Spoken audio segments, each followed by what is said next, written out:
My name is Billy Fox, and I was the editor on Only the Brave. I worked this blaze near Montana.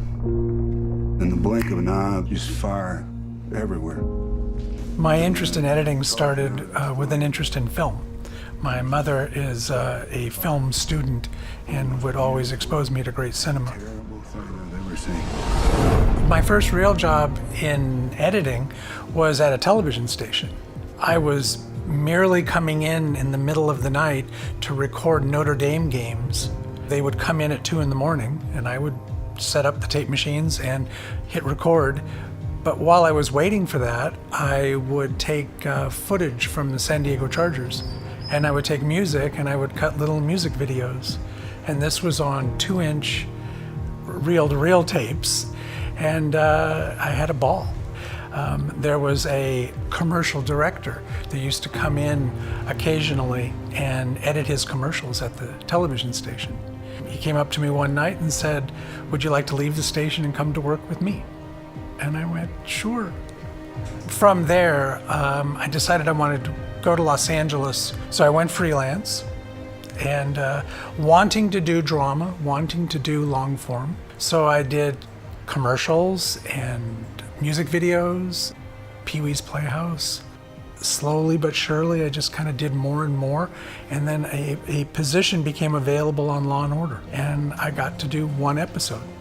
That one episode finished, and they never told me to leave, and all of a sudden the next episode came in, and 9 years later, I eventually left Law & Order. From there, I went to Band of Brothers. And I felt that that was an interesting transition from 1-hour drama to what would be a 10-part miniseries.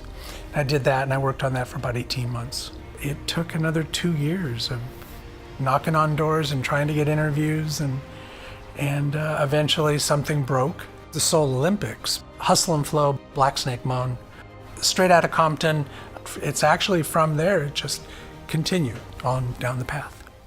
In trying to consider what editing system to use next, I had been on Final Cut for many years.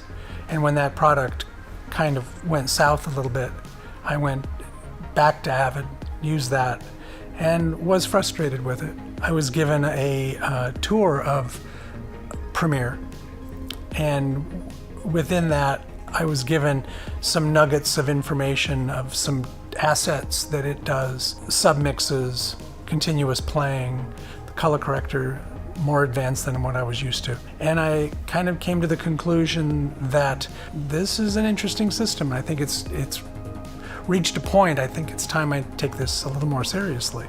But it still didn't have a shared project. So I had a meeting with varying executives at Adobe and explained my interest in using their system for what was at that time called Granite Mountain. And they said, "Well, we're working on shared project, and you could have it a couple of months into your edit." And they delivered, and it worked great. What I love the most about editing is that process by which you start with a group of raw material, of individual shots, all of this raw footage, and you start to cobble them together and mold them.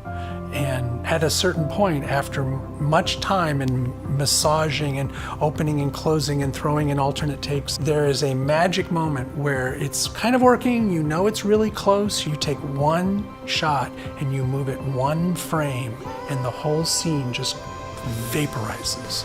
And it's no longer a series of shots. It is a looking through the window and watching a real-time scene. And that moment when that happens is just magical. And sometimes it takes days and you just keep pounding on it, and then it happens.